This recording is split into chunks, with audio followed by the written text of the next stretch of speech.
ఏమండి మామూలు మనుషుల కన్నా వికలాంగులకి దేవుడిచ్చిన గొప్ప వరం ఏంటంటే వాళ్ళు మామూలు మనుషుల కన్నా అందంగా ఉంటారు. బాహ్య సౌందర్యమే కాదు, most of the physical challenged persons, వికలాంగులైన వ్యక్తులు వాళ్ళు మంచి మంచి టాలెంట్లు దాగి ఉంటాయి. ఏమండి అంతరంగా కూడా వాళ్ళకి స్వతహాగా వాళ్ళు ఒక దయాగుణం అనేది అమర్చబడి ఉంటుంది. తెలుసా మీకు ఆ విషయం? దేవుడు ఎక్స్ట్రా క్వాలిఫికేషన్స్ వికలాంగులకు ఇస్తాడు. నాకు 2 కాళ్ళు లేవు, నాకు 2 కాళ్ళు లేనంత మాత్రం నా జీవితం మంచానికి ఏం పరిమితం అయిపోలేదు.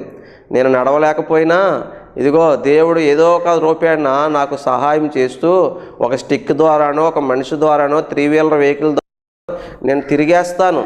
ఏం తిరిగేస్తాను ఊరి మీద అనుకోకండి, దేవుని సేవ కోసం నేను దైవ సేవ చేస్తూ ఉన్నాను. ఇదిగో మామూలు మనుషులు కూడా మాట్లాడలేని విధంగా చక్కగా ధైర్యంగా ఎన్ని